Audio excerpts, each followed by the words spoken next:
el mesianismo escatológico y la cultura apocalíptica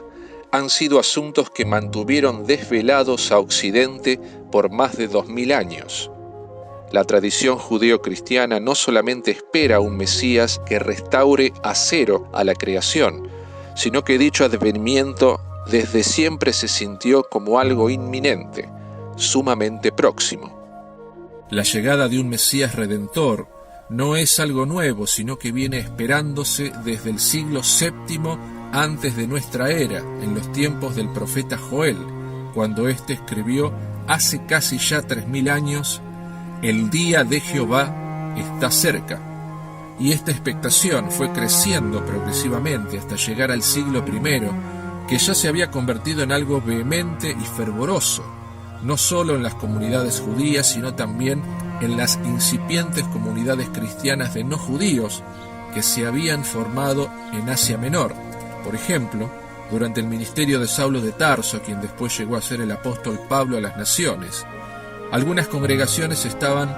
especulando fuertemente sobre si la segunda vuelta del Mesías o parousia ya se había producido,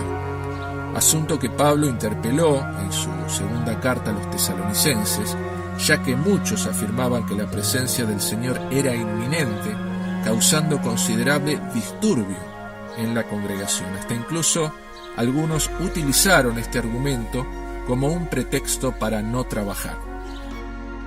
El término Mesías proviene de la raíz hebrea Mashiach y de la raíz griega Christos o Cristo, que significa ungido, palabra que proviene de la acción de untar o de ungir,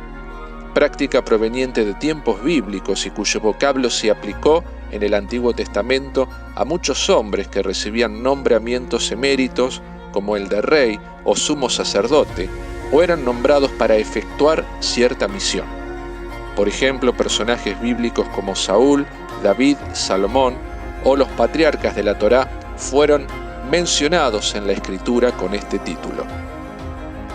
Sin embargo, también se utiliza este término para aludir a un Mesías venidero, como dice Isaías capítulo 9, versículo 6, a un maravilloso consejero, a un príncipe de paz que con el poder de un Dios y la autoridad de un Padre eterno restaure a cero a la creación, eliminando las clipot en el universo, trayendo el tikkun olam o la rectificación del mundo, y como dijo también el profeta Isaías, en donde el lobo y el cordero pasarán juntos, y el león como el buey comerá paja, y las naciones batirán sus espadas en rejas de arado y las lanzas en podaderas, y ya no practicarán más la guerra. Esta creencia en común entre el judaísmo y el cristianismo, si bien es similar en algunos aspectos, en otros son totalmente antagónicos, lo cual crea una brecha casi insalvable entre ambas tradiciones. Aunque el cristianismo surgió desde el marco del judaísmo, sus desarrollos teológicos posteriores lo alejaron radicalmente de las creencias judías fundamentales, por ejemplo con dogmas como el de la Santísima Trinidad y la idea del Dios encarnado, preceptos desarrollados a partir del siglo II en los concilios religiosos, que son completamente incompatibles con el monoteísmo absoluto del judaísmo, el cual expresa en la Shemá, en la oración principal de la Torá citada en Deuteronomio 4:6, «Escucha, oh Israel,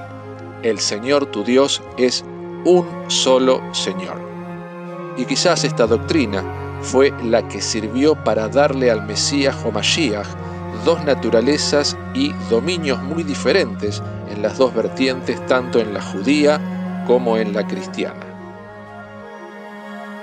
Vale aclarar que el pueblo judío desde el primer momento argumentó el concepto del Mashiach como el de un líder político que se involucraría en los asuntos de este mundo y tomaría parte en la distribución de la tierra y en la administración de la paz, a diferencia del cristianismo, al cual la teología paulina le confirió un carácter completamente simbólico.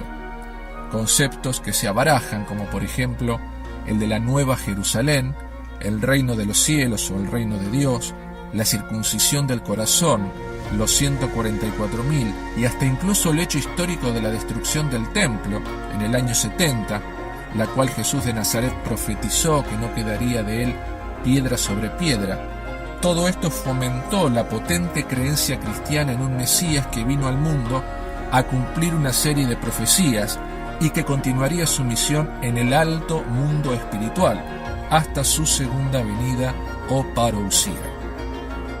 En el judaísmo a lo largo de la historia fueron muchos los que se autoproclamaron como el Mashiach ben David o el Mesías descendiente del rey David. Los movimientos que estos líderes crearon, los cuales fueron venerados como Rebeim o Rebé por sus seguidores, en más de una ocasión se volvieron verdaderos delirios mesiánicos colectivos de veneración. Para los judíos el Mashiach debe ser un humano de carne y hueso, hijo de padre y madre humanos, y no un ser divino capaz de realizar milagros, pero sí con la misión de redimir al pueblo judío, restaurar en la tierra de Israel una monarquía o un gobierno centralizado, reconstruir el templo y reunir a todos los judíos dispersos en la diáspora nuevamente en la tierra de Israel. Podría decirse que la firme conciencia mesiánica en el judaísmo también tiene otros motivos, además de los puramente teológicos: las destrucciones de los 2 templos, los exilios, las guerras perdidas contra Roma, el antisemitismo, los pogromos, el holocausto, entre otros acontecimientos históricos traumáticos que desafiaron la continuidad del pueblo hebreo. Sin duda, llevaron a la construcción cada vez más minuciosa e insistente de este Mashiach que los libere de todas esas calamidades en base a una idea central: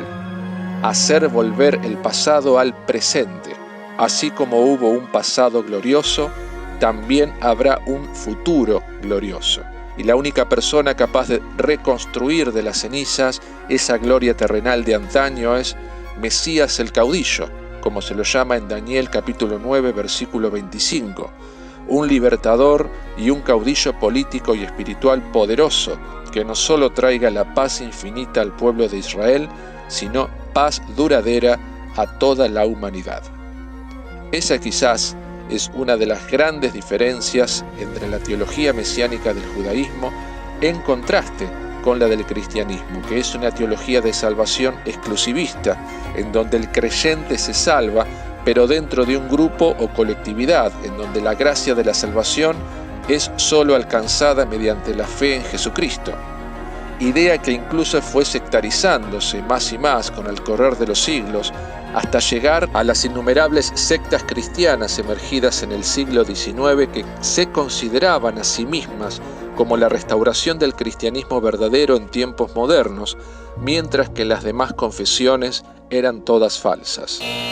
Estas comunidades pronosticaron más de una vez y con fecha incluida el advenimiento del fin de los tiempos, generando en sus adeptos histeria colectiva y fanatismo religioso, junto al subsiguiente colapso mental y espiritual debido al fracaso de las predicciones. Por tanto, la pregunta que surge es: ¿cuál de estos 2 postulados es el correcto? ¿Vendrá un Mesías redentor a la tierra, ya sea por primera o por segunda vez, a restaurar la paz universal y a elevar a la humanidad a la perfección? A continuación analizaremos algunos aspectos desfavorables de ambas creencias y también las analizaremos desde el punto de vista de la Cábala, que es, ante todo, una forma de pensamiento adogmático y no dual. Vale aclarar que muchos judíos teístas y libres pensadores ya han dejado de esperar en un Mesías exterior y promueven el desarrollo personal y la espiritualidad reparadora como una forma de elevación individual de la conciencia. Sin embargo, muchos sectores ortodoxos aún siguen dormidos en el fetichismo mesiánico de esta milenaria espera. Por un lado, se espera que el Mashiach restaure en la tierra de Israel una monarquía o un gobierno centralizado. Sin embargo, la pregunta que surge ¿es lógico pensar en la necesidad de un caudillo político y religioso que venga al mundo a hacer algo que en realidad ya se hizo, siendo que desde el 14 de mayo de 1948 existe el Estado de Israel? Por otro lado, también se espera que el Mesías redima al pueblo judío como colectividad, como si cada alma tuviera que ser nivelada o emparejada de forma forzada y uniforme hacia un nivel superior, cuando en realidad el alma encarnada de cada judío, como de todas las personas de este mundo, viene a realizar su propio tikkun personal, teniendo ésta su propio camino individual por realizar. Lo mismo ocurre con la reunión de todos los judíos dispersos en la diáspora nuevamente en la tierra de Israel, algo que es utópico y completamente inviable en el mundo globalizado de hoy.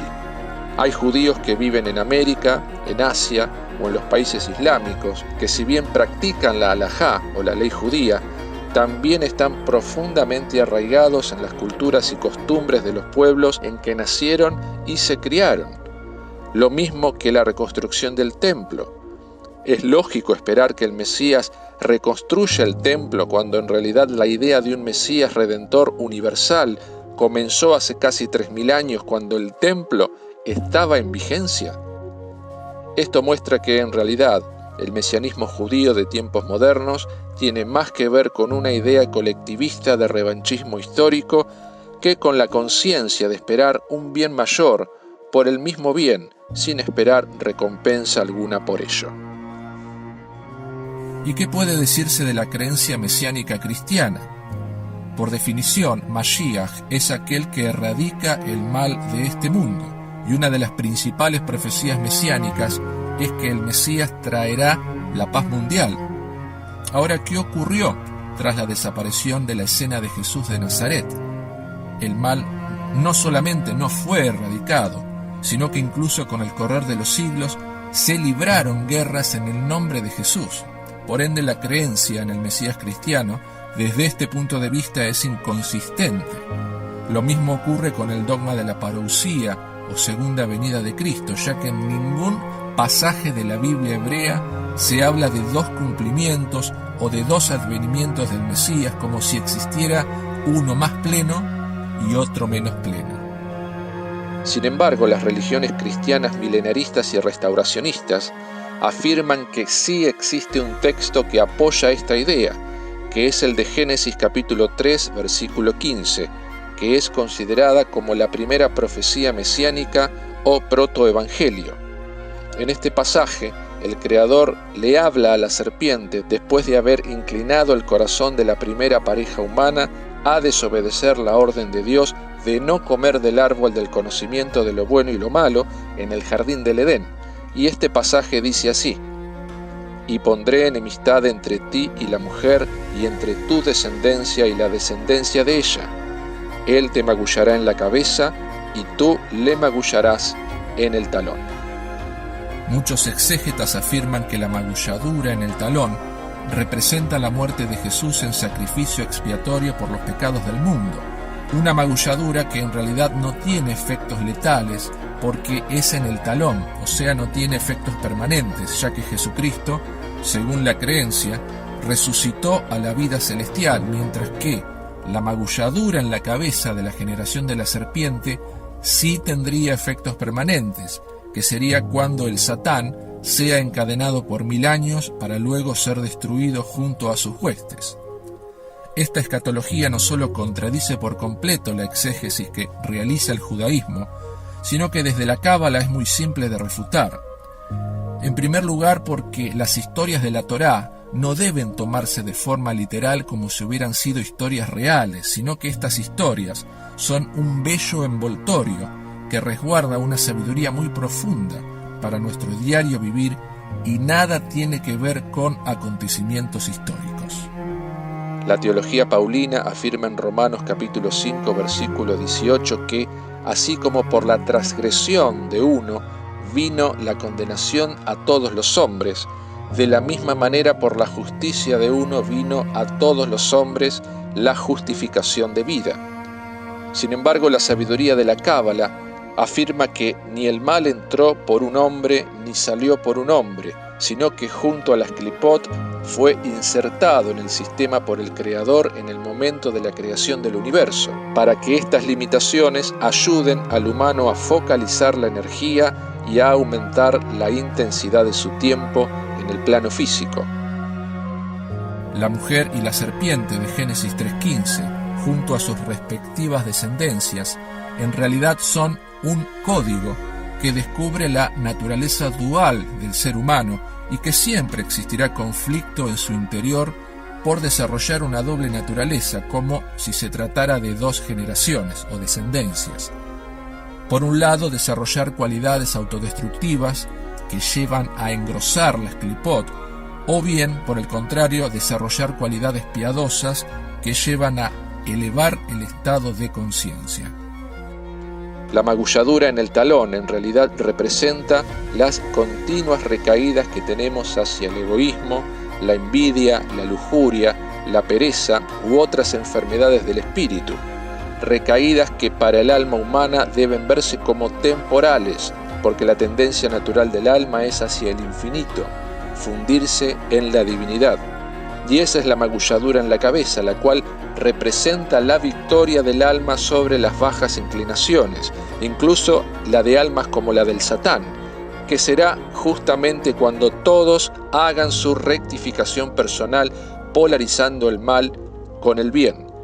De hecho, según la Cábala, el Satán es la parte oscura de la divinidad, y esto lo manifiesta la numerología cabalística, que asigna la misma carga gemátrica o carga energética a los nombres serpiente y Mesías, dando a entender que en realidad son las dos caras opuestas de la misma energía. Ya sea que se crea que este rectificador universal volverá por primera o por segunda vez, la realidad es que inexorablemente se debe creer que dicho acontecimiento será algo contemporáneo a nuestros días. De hecho, en eso radica el mayor atractivo de ese mensaje: imaginar que el evento más trascendente de la historia humana será algo que tendremos el privilegio de ver con nuestros propios ojos. La fe infantil es ante todo egocéntrica, porque piensa que los acontecimientos pasmosos narrados en la Biblia serán eventos que acaecerán durante el transcurso de nuestra vida o de la vida del creyente. Sin embargo, a pesar de la falta de certezas, una buena parte tanto del judaísmo como del cristianismo siguen empuñando el mismo lema: su llegada está a la vuelta de la esquina. No se tiene en cuenta el histórico y rotundo fracaso de las interpretaciones cronológicas que se entretejieron a lo largo de los siglos, ni todos aquellos falsos cristos autoproclamados. La espera sigue siendo inminente. Solo mostrando las contradicciones de las teologías ineficaces, el alma se puede liberar. Los acontecimientos históricos y el paso del tiempo han refutado sistemáticamente la mesianolatría exterior, desmontando la idea de algo que el humano no solo puede, sino que debe hacer por sí mismo. Es muy tentador depositar nuestro poder en algo exterior a uno mismo, porque eso implica permanecer atrapados en la zona de seguridad de los resultados y acontecimientos históricos. Cuando uno espera dogmáticamente un resultado histórico, ya se convierte en protector de una mentira. Si no se realiza el viaje interior, el trabajo interior que la mística permite desarrollar, el exterior termina envolviendo la vida, sin importar las consecuencias. Por eso, en ambos casos, el apego obsesivo a la espera infinita es el comportamiento de quien aún está en un estado de niñez espiritual. Alcanzar la madurez espiritual implica no esperar nada exterior que venga a redimirnos, como si esto nos desligara de la responsabilidad final que cada uno tiene de su propia rectificación. Respecto a cuándo supuestamente llegará finalmente el verdadero Mashiach, es muy interesante analizar la siguiente cita del Zohar, el principal libro de la Cábala, que dice: la voluntad de Dios es que la fecha de la llegada del Mashiach no sea revelada al hombre, pero cuando la fecha se acerque, incluso los niños serán capaces de hacer el cálculo. ¿Cuál es la principal característica de los niños? ¿Qué es lo que uno observa en ellos cuando los ve? ¿Ellos se obsesionan por el futuro o por resultados de algún acontecimiento histórico? Bueno, la respuesta es un rotundo no, sino que los niños son felices así, como se los ve, sin esperar nada especial viviendo en el aquí y ahora, en el eterno presente. Por eso Yeshua de Nazaret dijo que el reino de los cielos pertenece a los que son como niños, y también enseñó que el reino de Dios es un proceso, no un resultado. Por eso dijo, el reino de Dios está entre ustedes. El Mesías es en realidad un código, una alegoría que describe el proceso de evolución de estados de conciencia del ser humano, y no solo del humano, sino de todas las criaturas vivientes que existen en nuestra galaxia, tanto encarnadas como desencarnadas.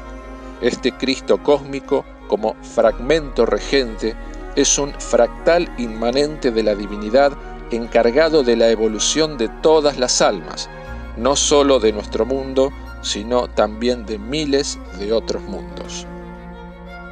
En definitiva, el onanismo mental que excita las conciencias mesiánicas cae rendido ante las palabras de Ortega y Gasset cuando dijo: yo soy yo y mis circunstancias. Por eso cada vez que hablemos de Mesías, más que afirmar dogmáticamente, debemos preguntarnos a nosotros mismos: ¿qué estoy haciendo de mi vida? ¿Estoy día a día trabajando en mí con autodisciplina y honestidad en mi propia rectificación? No hay Mesías que pueda cambiarme o salvarme si yo en mi corazón decido permanecer endurecido en la envidia, el egoísmo, el fanatismo, el dogmatismo, o no trato con amor a mi prójimo. Y si un Mesías ha de venir al mundo, será cuando ya no sea necesario hablar de ningún Mesías, porque habremos descubierto que nosotros mismos podemos ser Mesías para nosotros y también para los demás.